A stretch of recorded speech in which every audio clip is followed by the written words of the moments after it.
yo, this your boy producer Johnny Yayo of Black Wealth Music Group. Just sending a special shout out to UrbanGrindTV. Definitely check them out. They the voice of the street. Hey, it's your girl DJ Gemini Jones, and I want you to check out Urban Grind Lifestyle Magazine. What up, what up, what up? It's your big homie Fiend for the money. Bump, bump. You're now tuned into Urban Grind TV. You dig?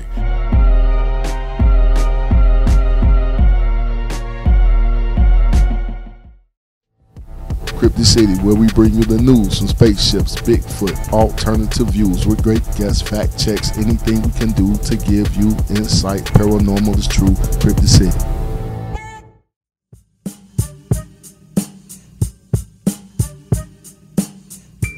Welcome. It's my favorite time and your favorite time as well.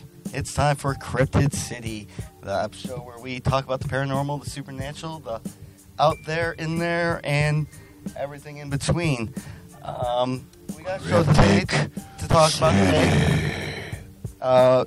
Our topic is Fuck Will Smith, the real Men in Black. First, before we go any further, let me introduce my guest. It's my all-star studded cast today. Co-hosting with me today is the one and only. Always pisses me off when they like book a show, right? And they'll say, and it's gonna be coming. It's a big star from HBO. And then I show up and I say, yo, who's the big star from HBO? They go, you, motherfucker. I did some bullshit. I didn't come to see me, motherfucker. I don't even like me. I'm sorry. All right, well, we like only Alex Ortiz. Alex. Welcome. What's up, John? He also is a co-host here at Urban Grind TV. He does his own show. The Spigger Picture. And just give him a little bit about For you sexy ladies, it's the Spigger Picture. Huh? Just tell everyone a little bit about your show. Yeah, I just get like my friends, my comic friends. We grew up together. And tonight I had like Muhammad on it. I've had J.D., Frank Townsend, Mark Henderson. It's been an amazing thing. Erica Nicole Clark is here, and we just kind of get together and we kick it. And Ralphie Roberts was here tonight. We had so much fun. J.D. Ben Hadi Bai is on the last one. So we got together. We started talking about an issue, because I'm like you. I'm into the existential shit. Like, I already knew who the fuck the Men in Black was before we... Can I cuss on your show? You're free. Okay, cool. So I already knew who the Men in Black were before you came to the show. But Muhammad was sitting there. I didn't know shit. Okay. Yeah. But anyway, I'm Alex Ortiz. The Spigger Picture, Urban Grind TV. Well, let me go ahead. introduce, before we get too far. I stole him from Alex's show earlier tonight, the one and only comedian Muhammad. Give him a little bit about yourself. Comedian Muhammad, man, from the west side of Chicago, man. Hanging out with my man Alex Ortiz, my man. Hey, I'm amongst them guys, man. Hey, right on. I'm glad to be here. All right, and next to me I got hip hop royalty. Right on. He's here at the studio all the time. We never put him on camera, so I made him come on today. The one and only. Your presence will bow to a little bit about yourself. What's up? Peace. Yo. All right. Wild stars. Oh, my God. First things first. I have no idea. Go ahead. I want to apologize to Will Smith. This show's not about him. There's no real connections or anything about Will Smith other than a tenacious connection that he played a role in the movie Men in Black. So, Will, Role? It was his movie. Yeah. Well, the man is props. He played a role. He was the movie. He was a star. Steven Spielberg made the movie about Well, we'll Will be Smith. talking about the movie. Everything is about Will Smith. Everything's about Will Smith. So can I ask you a question? I don't mean to cut in, but so tell me, how real is this shit supposed to be? I didn't even know this was a real thing. It could be very real, but before I get too far, let me know what you guys know about the Men in Black. What have you heard? What do you know out there? They show up every time somebody says they've been abducted or had some kind of alien encounter, and they come and they either they make people say they tell them shit like, you can't ever talk about this shit or we're gonna kill you and your mama and your grandmama. Like they like threaten them so they don't ever talk about it. But they're like a secret inside the government thing, right?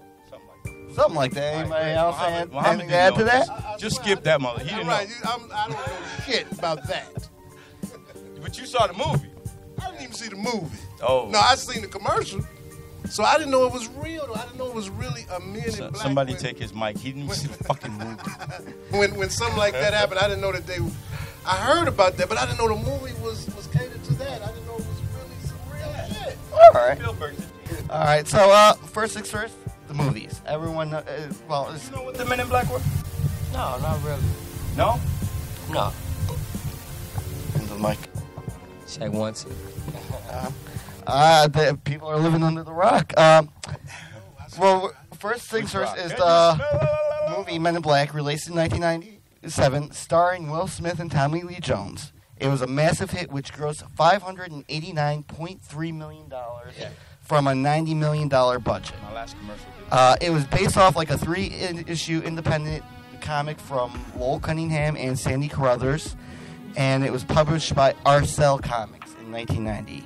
That comic company would be later bought by Malibu Companies and Malibu Comics, which will be bought by Marvel Comics. So they're the official owner of the Men in Black property right now, and technically they were just bought by Disney. So, like, they're not the Blue Book Project people, right? That's like no, that's going back. Right now, this is just the movie property and the official movie property. In fact, they actually just announced within the last week or two that they are rebooting the franchise without Will Smith and without any of the previous people. Sort of like they did the Jurassic World, where they got the new generation and the new sequel. so who will be the two new and fresh to name names. They just put out that they're doing it. But So they make people, like in the movie, they make them forget with the little laser thing. right. But that's not what they do. They actually like threaten you to forget. Right, yeah, and in fact, in like the original inspiration, they hunted down more things than just aliens. From demons, mutants, zombies, werewolves, vampires, So they and were- other legendary creatures. Wow, so they were So- like the Sam and Dean Winchesters. Yeah, so like more of the original.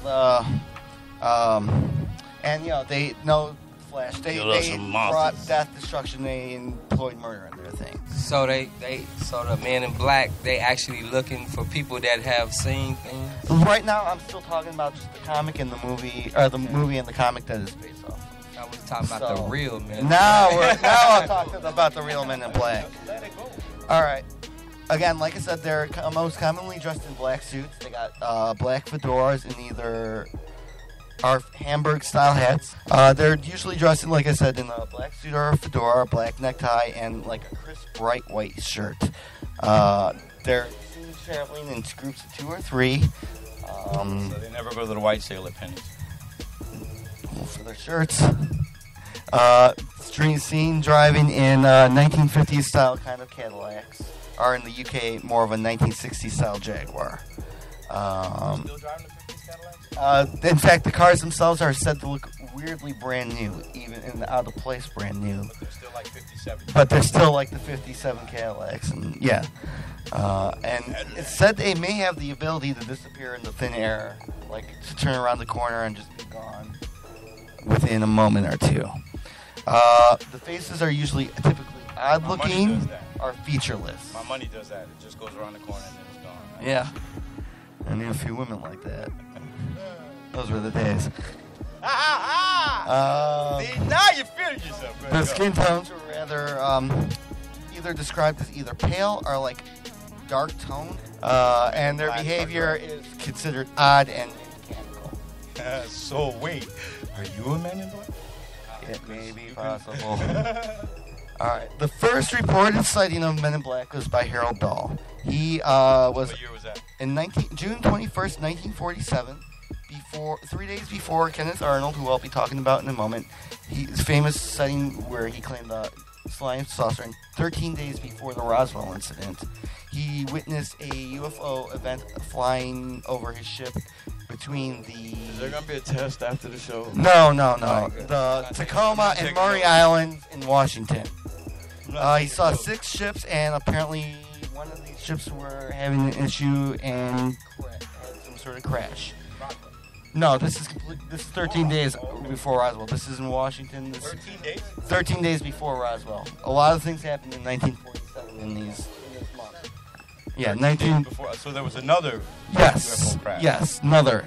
So this is That was a 13 bad days week before for Roswell. UFOs. Yes. Yeah, okay. Now his ship was damaged. His son's arm was... injured and taken to the hospital, and his dog that was on the ship was killed.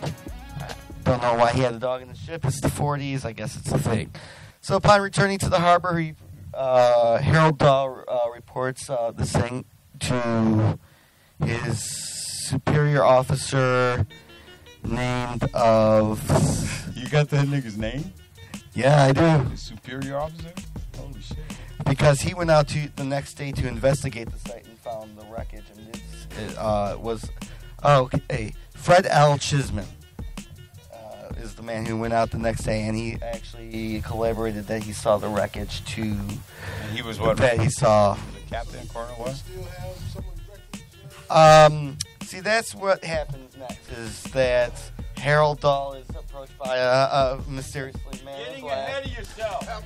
And I don't know shit. is told and threatened not to tell anything. This is what happens when you invite comedians onto your podcast. And the photos and all his parts that he took, all his salvaged pieces, disappear mysteriously. So let's move on to Albert Bender. Okay, but you're gonna give us the names of everybody who. No, I'm all giving you three main people who have stories, and then we'll go into theories. This is number two. Number two. These are the people who are most you say important in to the. make a long story short, I'm gonna punch you right in the. No. Okay. I'm gonna make some. These are the three most. You know, to make a long story short, it's too late now. Go ahead. No. All right, Albert Bender actually had a few mental issues.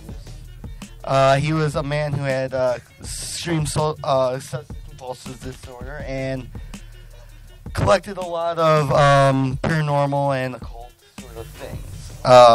He formed the IFSB, the International Flying Saucer Bureau, and started publishing a magazine called Space Review. And this was like a UFO magazine where, he tried the...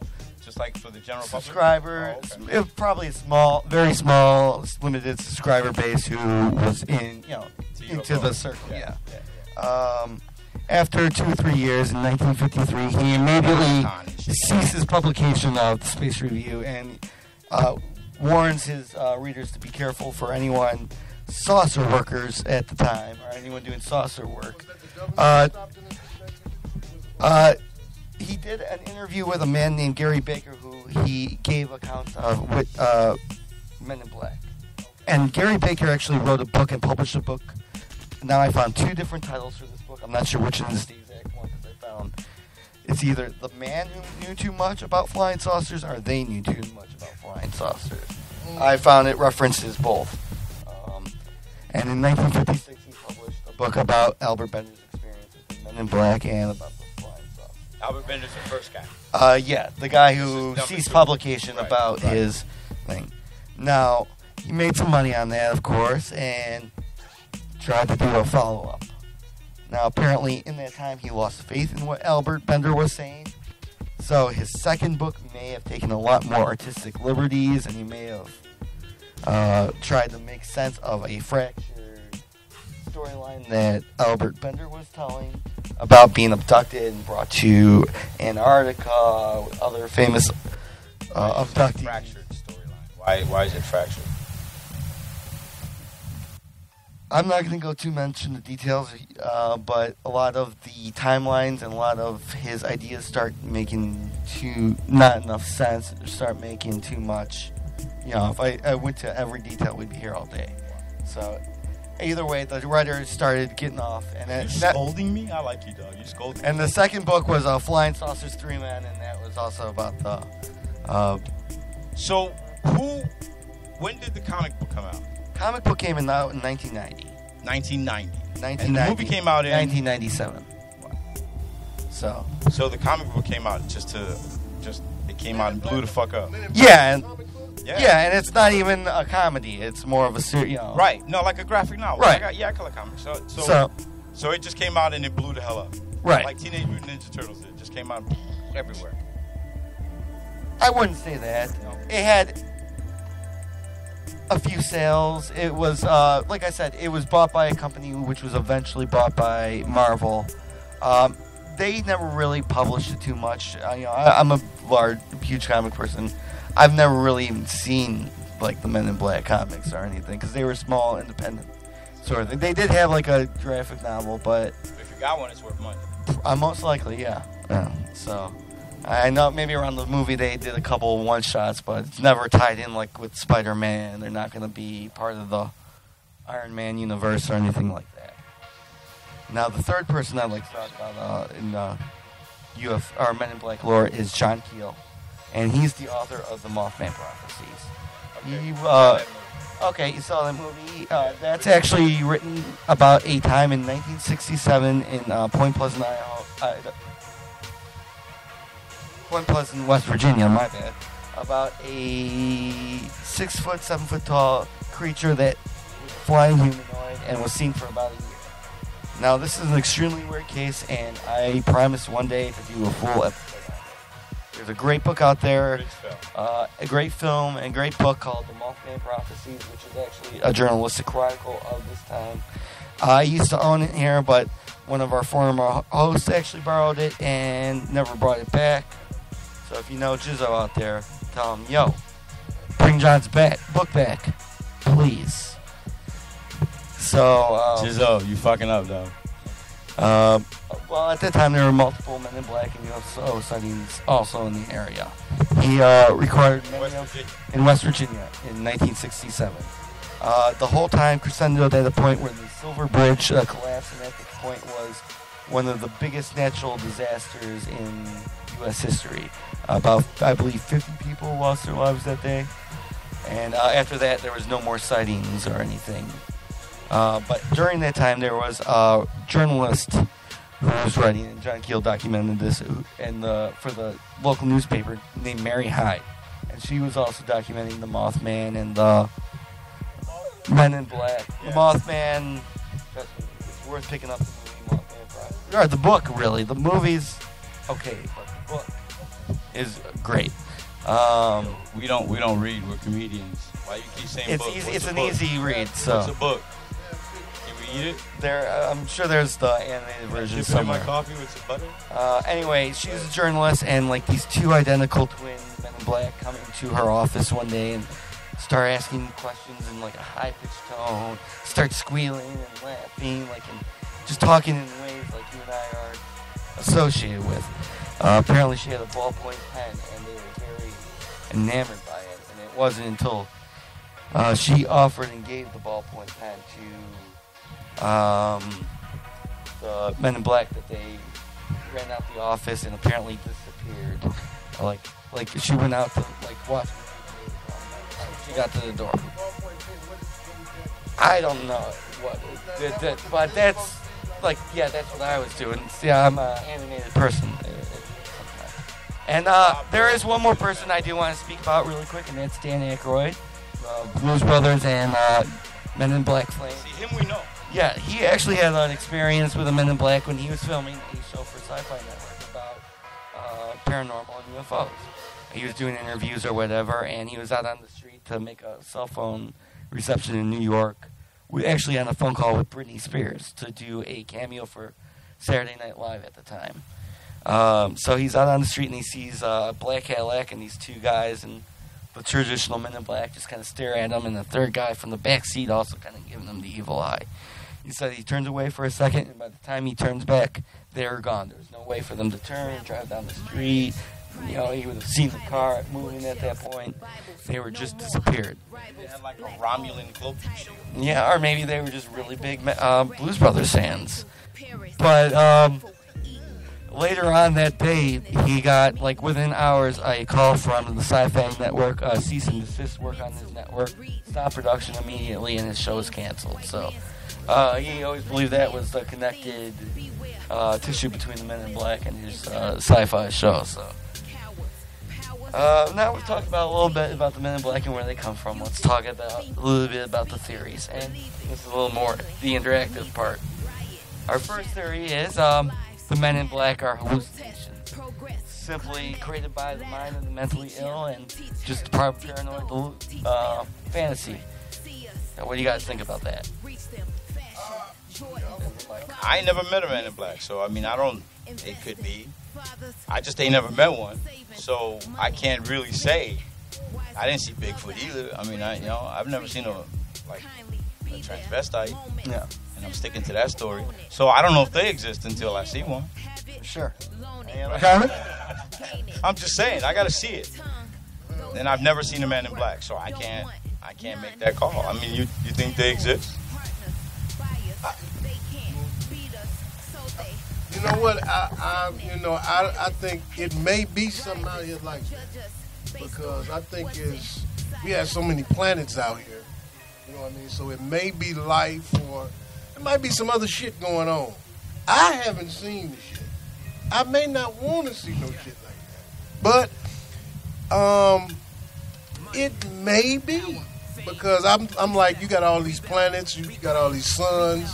Yeah, wasn't it Carl Sagan? He said something like, if 1% of all the galaxies and 1% of all the solar systems and 1% of all the viable planets that can sustain life and 1% of those, now, and this is the whole universe, if you took just 1% and it went all the way down of galaxies, solar systems, planets, and 1% of those that supported life would actually spring life, and 1% of those that actually sprung life would actually become sentient life, that you would still have like 100 million planets with life.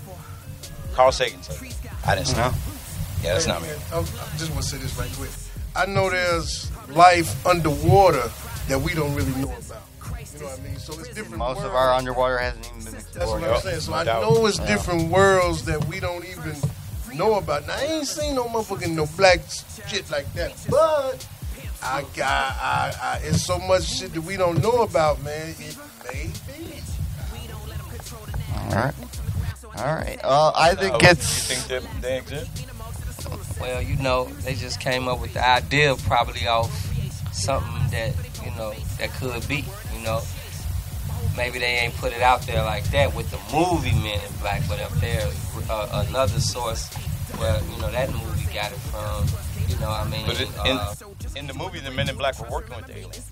Yeah, they were more like a police force. Yeah, the aliens were like working they were working the computers, and they had the little guys. I don't know what form of man it would be in, if they would be able to be multi-dimensional, like some like police, Yeah. All right. Another theory of the Men in Black is that they're just hoax. People are making this thing up. That it's just no such thing as just people just pulling your leg. But I still think I think that it's so much stuff that we don't know about, man. I think they have a lot of stuff that's I guess like conspiracy. They try to keep them under. Yeah, in fact, popular theory is that the Men in Black are in fact actually government agents. Whether they're just an intelligence agency trying to create a ruse and trying to create like more of extreme characters so they have plausible deniability, or that it's like some sort of very top secret in the bowels government program like Majestic 12 or Project Blue Book, which topic, another good topic for another episode. Could be one of, maybe like a agency. And this could be fairly possible because there are a lot of things in the government we don't know, a lot of secrets. The last few theories that are out there. There are citizen investigators. That this could just be people that were like from an overzealous citizen group or UFO group who were just misunderstood. The National Investigation Committee of Aerial Phenomena, who were basically just a bunch of punk-ass college kids who tried to dress up and flash some badges and tried to threaten people to not tell anything because they wanted the scoop on the story. They pretending to be like Men in Black? It does appear that maybe not every case could be, but there are some cases where they were probably mistaken from. Some guy comes like they're from Washington, from local stuff and stuff. You might be bamboozled pretty easily. If they're younger, they're trying to look big. Older, they have like some suits that might not fit. That might fit the odd appearance.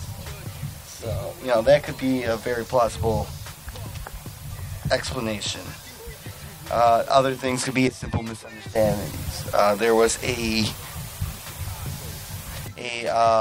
incident in the Berwyn Mountain. There was a small explosion or crash in the mountain.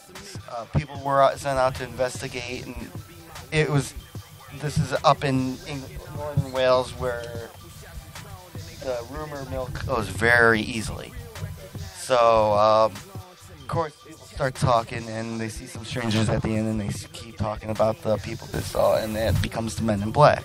Now, there are easily proven records that these people were from the National Geological Institute, which were just sent out to investigate maybe earthquake possibilities.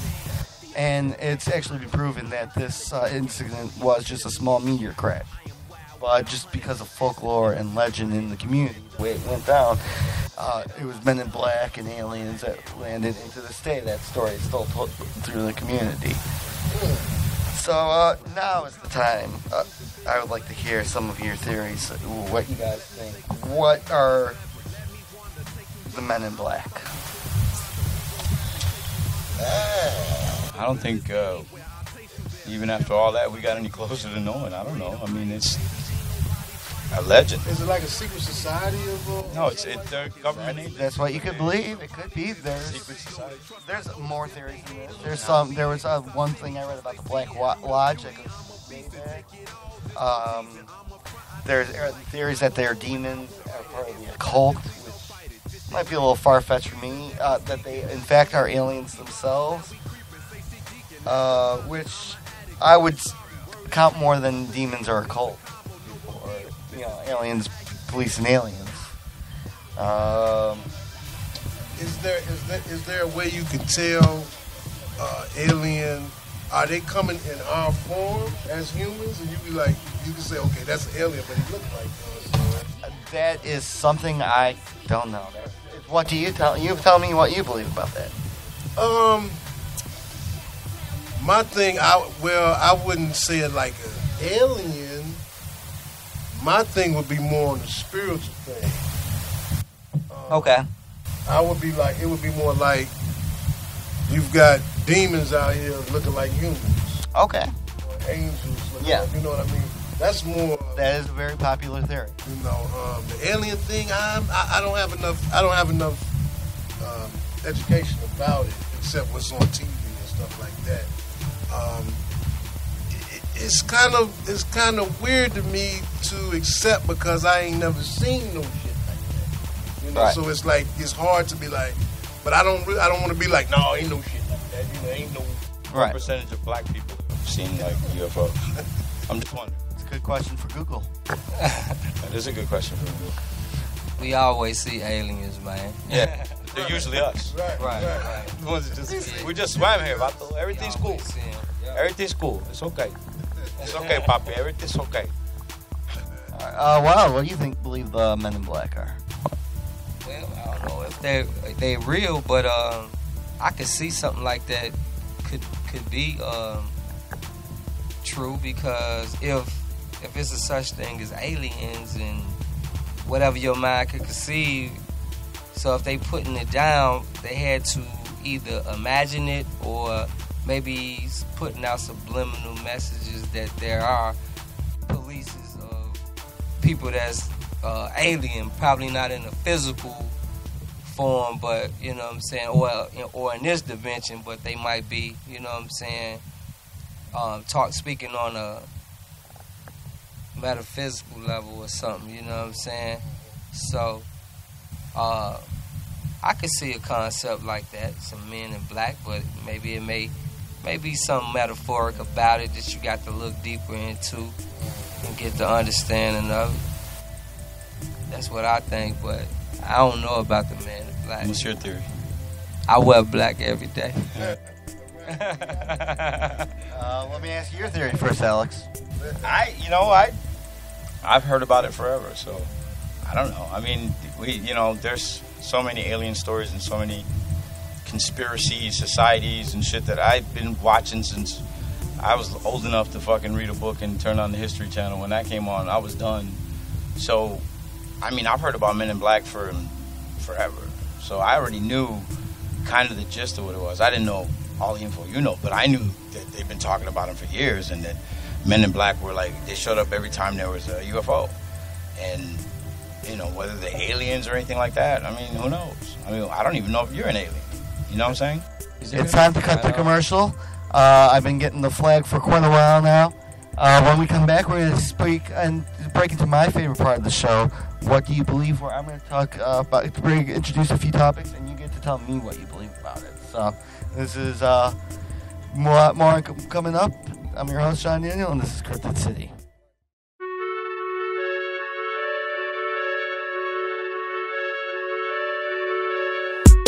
It's the Pride of the East Side DJ MH Titter, and I'm here to tell you about my new show, The Booth Radio, on 103.7 The Beat, every Thursday from 6 p.m. to 8 p.m.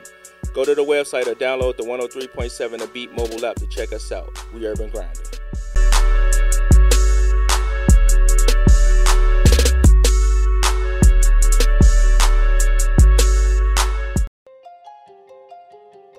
We're still at it, Archive Duplication Company, where we have no setup fee, unlimited colors, and shirts as low as $3. And now you can get your own customized bling design.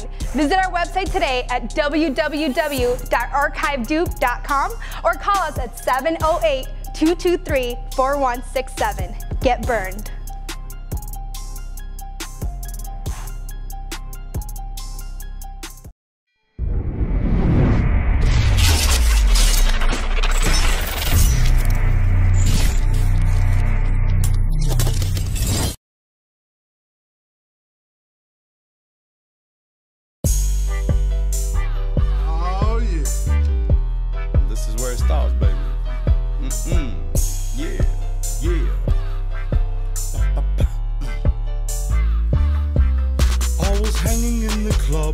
Late one night, when my eyes beheld a beautiful sight, sipping on tequila from a bedazzled glass, was a sexy hood monster with a magnificent ass. And so they smashed. And so we monster smashed. Oh yes, they smashed. She had a big old ass. He loved to smash. I hit it from the back. He tapped that ass. I tapped that monster smash. Went to Dracula's party the very next day. I love Dracula, but think he might be gay. But his sister Vampirella, with the smile she flashed, let me know all she wanted was to monster smash. And then they smashed.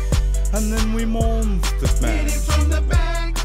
Her teeth were in her glass. He loved to smash. I let her ride my Did mustache. you get a rash? No, we just monster smashed. I was helping Wolf Girl shave her back when I got down low and started to see her crack. At the sight of which my little monster started to rise, and Wolf Girl took the hint and spread her hairy thighs. And so they smashed. Of course we monster smashed. They must have smashed. Her tail tickled my ass. Her hairy ass. It made me come too fast. It didn't last. A quickie monster smash. I was horny, so I tried online dating one night. Went to Farmers Only Christian Mingle and some porno sites. We agreed to meet on Sunday afternoon. She turned out to be the creature from the Black Lagoon. But he still smashed. Oh, I still monster smash. Of course he smashed. Tore up that ratchet ass. Like in the past. She won't remember my ass. He wore a mask. A real monster mash. Now I monster smash everything that I can. I had a monster smash threesome with the Invisible Man. We woke Dracula up. He shook his fist and said, "What are you doing to my little sister Tig?" She let them smash. She let us monster smash. A triple smash. The threesome was a blast. You licked her ass. Of course I did that Did trash. she pass gas? That smelly monster gas.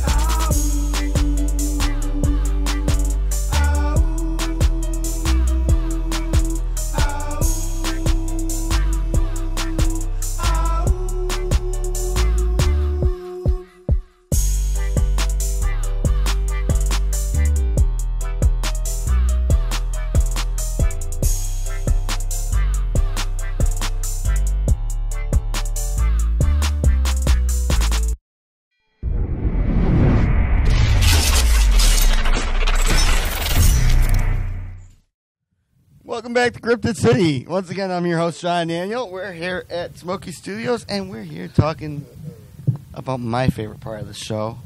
This is the part I get to interact with you a little more, although I guess in my last segment that got to interact with you guys pretty much. Yeah. My favorite part is I get to ask you what you believe. And first, before we go too far, I want to ask you guys, have you ever had any supernatural or paranormal experiences? Anything you just can't explain that you just want to talk about really briefly? Yeah, I seen a ghost. I seen a ghost.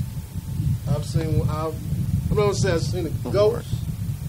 I don't know if it was a ghost, but the image of it was my grandfather had passed, and me and my mother was looking out the window, and it looked like he was sitting in his car. Now, we hadn't smoked. I think that applies as a ghost, though. I think that qualifies as a ghost, don't it? Your dead grandpapa sitting in the car. How far after the passing was this? It was about a couple years. Okay. And the silhouette was me and my mother. We say that's him. Was there anything like a conversation or anything about going on? I don't want to meet no shit. Maybe he loved the car so much he had to have one last ride in that motherfucker. He was like, were you talking about him prior to seeing him, or no? But what it was, we were in his house. Okay. And we were visiting because he stays in Trenton, New Jersey. Yeah. So when we went back to the house, which was my grandmother's house, we was sitting there, and my mother was like, "Look in his car," and we looked, and we was like, "That look like Granddaddy." So we might, I don't know if it was him or not, but me and her have that. We say that was him. I mean, one last visit, that's something definitely to cherish. Yeah. Any other experiences? Yeah, my mom came to me in a dream. Yeah. It was a dream, but it was the most intense. Like, I'd never dreamed a dream that was that real. Like, she walked into my dream, and she was beautiful. She came, she hugged me, she kissed me, and in the dream, I apologized to her for being a bad son her whole life, and she said, "No, you were beautiful. You're my baby." She kissed me, and then I woke up, and I cried for like a baby for like 30 minutes. And I was with like two other comics. We were in Africa, and he was like, "Yo, you all right?" I was like, "Yo, I'll be all right. Just let me get this shit out." So I just cried for like 20 minutes straight, bawling. I mean, snot coming out, cried, and then.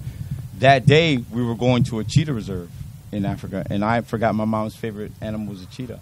So my mom came with me to the cheetah reserve. Like, she showed up that day so she can go to, she said, "Nigga, I'm going to go see the cheetahs." Right. So she showed up, and I went to the cheetah reserve, and I had this weird feeling like she was with me, right? So I walk over to the cage, and the cheetah's sitting by the tree, like, chilling like this. And then I get to the gate, and the cheetah just looks at me, looks straight at me, jumps up, walks over, and then leans against the fence and starts purring. And I'm like, "Oh, shit, what the fuck?" So, I'm like, "All right, Ma, that's what you want?" I get closer, and I go, "Can I put my hand through there?" He goes, It's a cheetah." So I put my hand through it, and the cheetah just kind of leaned into me, purred some more, and then licked my hand. And the guy said, yeah, it felt like, how you get a cat's tongue is real rough? Right, yeah. This was like 10 times that. So it licked my hand. And I was like, "Oh, shit." He goes, "I've never seen her do that before." I was like, "It ain't me, dog. It's my mom. She's right here, So I go, "So how close can I get?" He goes, "Dude, I mean, they're cheetahs." Right. So I said, "All right, Mom, this is what you want. This is what you want." So I get on my knees, nigga. I put my arms through the fence, and I hug the cat, and it licks me right here. Get the fuck licks me right here, right? So I hold it like this. Like I hold it, and it just licks me right here. And then I let it go. No fear, because I knew nothing was going to happen to me. And the guy goes, "What the fuck did you just do?" And I was like, my mom just hugged that cheetah. Wow. So as I walked away, the cheetah followed me. And no matter where I went, the cheetah just kept coming. And the guy was like, "I've never seen that happen." So my mom was with me that day. So that was my experience. She came to me in a dream, and I felt her energy the whole day. It was one of the coolest days ever. All right. Well, so any experiences you want to talk about, or not? Oh, yeah, man. I had plenty experiences with the supernatural. I feel like that's all day. You know what I'm saying? So that's part of my walk. So I look at it from a different way. So, every day I'm looking to see somebody else that's from another place. I'm waiting on that. That's I look forward to that. Are you sensitive to shit like that? Like you feel it? Yeah. More than most people? Because I'm not. Yeah, I'm sensitive to it because that's the That's the level and the signal I'm, on right now. That's the wave I'm on. So, I mean, it's not far fetched. Just a lot of, it's a lot of people feel the same way, and you never know who might be extraterrestrial. Might be right among. Definitely. All right, so let's get into what do you believe. My first question tonight is Megalodon. Megalodon, meaning big tooth in ancient Greece. Big shark. Was an extinct ancient shark that lived approximately 23 to 2.6 million years ago. But you're getting into the water now. Yeah. In the water. It is the largest predatory and most vertebrate in history. And fossil evidence shows the creature was about 60 to 80 feet in length. Lately, there have been sightings on the underwater cams of larger sharks that may be megalodons. Is it possible that they escaped extinction, and do they still exist? The water's so deep, dog. That's the thing.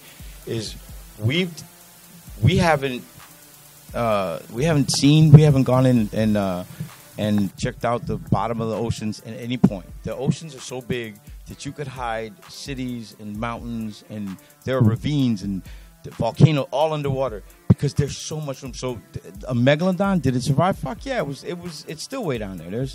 There's so much room. Whatever happened up here, it didn't get to the bottom of the ocean. If the dinosaurs got killed by a fucking meteorite, that didn't reach the bottom of the oceans. That fucked up everything out here. So yeah, he survived. So did the plesiosaur and all that other shit. They're down there. Okay, giant go down squids. the line. Yeah. Just not Aquaman. I believe it. It could be, like he said, that the water is so that whole world we haven't even been able to venture. We just been able to venture with it with machines, because after you go so far down, it's supposed to be all black. You can't even see, so you need a machine to go down there to throw some light on stuff to see what's down there. You need that big ass bubble shit that they go down. That shit. So I'm like, man, it's a whole nother world that may just, man. So that shark may be. Shit, I don't know, man. I don't know, man. I do think you would need an extreme food source to feed an extreme creature like that. Yeah, there's probably bigger shit and there's definitely lots of giant things down there. And there's most of under the sea has never even been Fred explored. Flintstone shrimp, like Megalodon car over when you put it in might be a little tough for the food chain, I think, but I don't think it's impossible. Right. All right. Next thing I want to ask about is the Black Knight satellite. Officially discovered in the 1950s, this large artificial satellite has been orbiting the Earth longer than anything that we've been able to put up, from Sputnik to anything we've been able to put into the atmosphere. It is said to be emitting radio waves that have... Black Knight satellite? Here's the satellite. Okay. That's been intercepted as far back as 1899 by Nikola Tesla. Someone recently was able to interpret a radio signal that's coming from this Black Knight satellite, and it claims to be a 13,000-year-old satellite from the Epsilon Bootes system. So, is it possible that this is an alien satellite, or is this just space trash that kind of floated in our... And it's been in order since 18... We have officially discovered it in the 1950s. There were radio waves intercepted. It's been discovered and photographed since the 1950s. Since prior to Sputnik. We didn't put this there. There are radio waves that have been intercepted by Nikola Tesla himself that they believe originated from this. What if the Russians put it there? It is not a Russian. That was actually the original belief, but it has been proven that the Russians have no idea what itself. Kim Un-jong fucker from Korea. He might could have been, but did he do it hundreds of years, over 100 years ago? Yes. How does this relate to, let's say, when you put it in religion? Like when you, how does this, was these around like when the prophets were around? Or is them two different worlds or two different It has been claimed to be orbiting the Earth from 1,300 years from what the people who deciphered the code said. It could have been something that's been monitoring the Earth since the beginning, you know.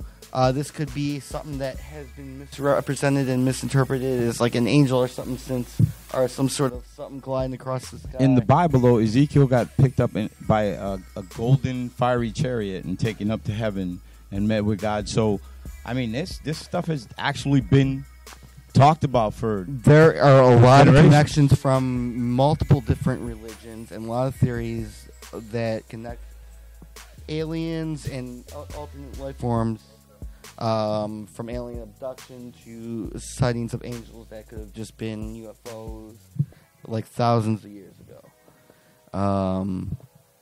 So this is still out there? This is still, as far as we know, out there and still orbiting the Earth, and as far as we know, monitoring the Earth. What do you guys believe it to be? I just told you. Satellite, maybe? Okay. Is it alien? Alien? I don't know about that. But, you know, I can't say that because I'm still tripping on. I thought the sun was the biggest planet when you got other things bigger than the sun, you know what I mean, with the planets. So, I mean, it's hard for me to say that shit ain't real when I didn't know that the sun, I thought the sun was the biggest thing going on. And you have these other planets that Sirius A, Sirius B. Yes, sir. Yes, sir. You know Well, what I mean, yes, sir. the Yeah. sun is just a speck Yeah. in the universe, Yeah. you know, in the multiverse, whatever kind of verse. They we got are. them planets, man. They say you could fit thousands of suns in this planet. So it's like, did he or the creator, did he just make one planet for us? I mean, why is all them other ones there? I don't know. You know, it's kind of hard because I kind of mix religion, what I've taught, and that. It's kind of hard to make a decision and say it's not true, you know. But I do think it's other shit out here. I think it's like what you were saying, how you, like that's the way you. Okay. Well, we out here, right? Say for instance, everything is dual, right? Just say for instance. So if we right here on the outside, what if we also on the inside and everything is in reverse and upside down? So when you looking up at the sun, you actually looking inside yourself. What if it's like that? You know what I'm saying? And what your eyes is projecting that you seeing in front of you really is being seen back here in your head. So it's all in your head what you seeing. So what if you looking at something that's inside of you right now, and we just bumped into each other on the inside, and we kicking it. but you know, just like we living in this world, it's a world within with a whole bunch of like germs and different things that's so small that they living inside of us, you know. So, like we living inside of something outside of, yeah. So it could be, you know, it's different philosophies. That ain't come from me. I'm just kicking it, but I'm just putting my perspective on it. This could be, there could be right now in this room, just slightly out of frequency with us, a whole different room. Different bunch of people, just slightly off from us. It could be vibrating at a different. They could be vibrating at a different frequency, and we won't be able to see them. But they're here at this moment. They can't see us either because we're in a whole different plane too. So that's a theory. You know, the infinite multiverse. You got the germ world. Go ahead, bro. You got the germ world. You know, that's living inside of you. It's just a whole bunch of different worlds. That's even within you, you know, and it's. Well, you got to think. You got to think. You got different parts of your body. You got different organs in your body right now that is a part of making you move. So, you know, I mean, what makes us more important than another species out here? How you know, just because we intelligent and what makes sense to us makes sense. you know, they don't govern when they fly from tree to tree. They might got a different type of government that they run it by. But we run it by this, and we may feel that our way is the shit, and what they own ain't nothing. You know what I'm saying? Fuck them bees. You did? Fuck butterflies, you know. If it ain't us, it ain't nothing, because I can kill it. But later, keep it moving. But yeah, it's a lot of different. Like me, I just think it's a lot of different worlds. Like you got the Earth world, you got the insect world. They got their own shit. Birds, you know, it's just a whole bunch of different worlds that we don't know shit about, and that's why I'm like, I do think it's some other shit going on, because you could connect with somebody mentally or spiritually. You know what I mean? Like, if you go in a coma, you still here, but you ain't there. So I think we all connect on a I'm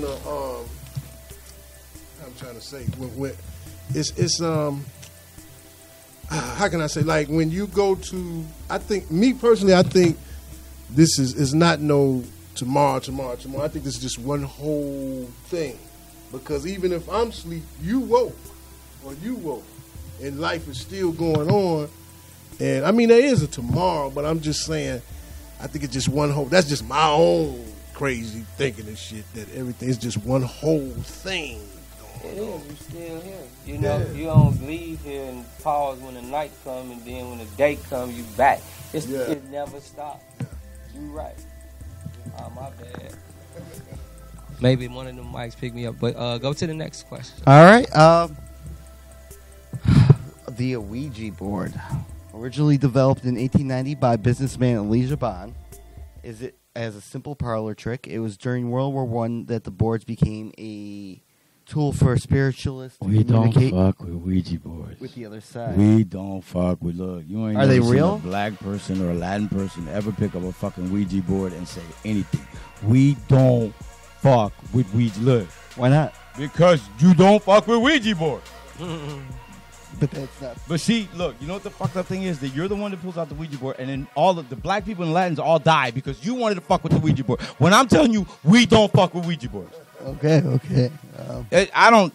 If whether I believe it or not, I don't fuck with it. No. I think it's a negative energy, whatever it is. So I try to stay away from the negative side, because that's kind of messing with the devil. Am I, or really? Is that what it is when you bringing up dead people, or? That's personal opinion. Okay, well, to me, from my experience, I thought the Ouija board was you messing with the devil and you're dealing with dead people and stuff like that, and that's kind of a negative energy. Nah. In every fucking movie and book, they say if you play with the Ouija board, you're inviting. That's yeah. The spirit in. You're once you play with the Ouija board, you've invited them in, and now the rules change because he in now. Yeah. So sometimes it's always we don't fuck with Ouija boards. And that door can open now. Now that's I do believe that you can open the door in your mind and your brain and can't close that motherfucker. You know what I mean? I do believe in that. Well, you can. Of course. 1 o'clock in the morning. All right. Yeah. All right. Well, so Ouija boards. Well, I heard what they do. It's a medium. It's an outlet to, I guess, contact something in a different in the spirit, the unseen world. So, yeah, people use all type of devices as mediums. You know what I'm saying? Instead of using human people, they get messages. From. Well, I know that to be true. I'll just say that. So. Whether you want to call it good or evil, you know what I'm saying? It depends, it depends on what it is. Some people use it to call up their relatives. They probably not demons, you know what I'm saying? But people use it, you know, for different things. It's a tool, you know. There could be good, there could be bad to it. So, really quick, we have Urban Grind Lifestyle Magazine Volume 3 coming out. You have my article in there, Cryptid City, of course. In this article, I talk about the dire wolf of Robinson Woods. Really quick, where can we find you guys on the social media? Alex the Spigger Ortiz on Facebook. That's my fan page. Go to my fan page because I'm about to deactivate the personal one. Latin Laugh, LATINLAF on Twitter and on Instagram.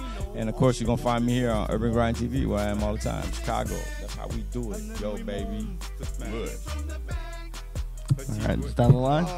Comedian Muhammad, man. You can catch me on Facebook, Comedian Muhammad. Also on Twitter, Muhammad Comedy.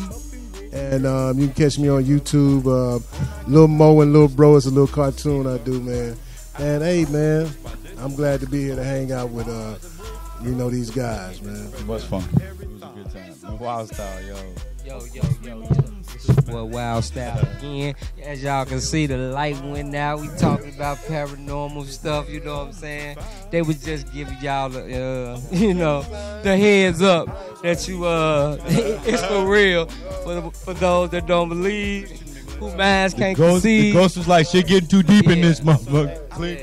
Because it was talking over there. That was that was something else. But yeah, this your boy Wild Style, man. You know, had a good time, man. This is my first time on the show. I normally don't, do this, but we up here working together, man. We just making things happening, man. You know what I'm saying? I hope the studio got a lot of functions in it, so I'm just right down the street, around the corner, banging out beats. You know what I'm saying? I just come right up in here, I'm in the next room, just the family. You know what I'm saying? So y'all might see Wild Style a lot around UGTV people, or headquarters because my brothers. You know what I'm saying? Wally, you know what I'm saying? Holding it down. You see the booth radio, man. This is what we doing up here, man. So check out the show. You know what I'm saying? Hope y'all had a good time. It was a lot of topics. And, don't forget to speak. Y'all send some questions in if y'all want to ask, some different questions, you know what I'm saying, about what was said tonight. And let us know, because I want to know shit. And we're easy to find online. Go to our website, cryptidcity.com. And all social medias, Cryptid City, all one word, CRYPTIDCITY. Only took me 2 years to memorize how to say that. This is John Daniel signing out. I want to once again thank for all my guests for joining us. Bigger picture. Join us next time for all right, thanks, Cryptid John. City. This has been Urban Grind TV production. I got to go to bed. Urban Grind. We agreed to meet on Sunday afternoon. She turned out to be the creature from the Black Lagoon. But he still smashed. Oh, I still moans the smash. Of course he smashed. Tore up that ratchet ass. Like in the past. She won't remember my ass. He wore a mask. A real monster mask.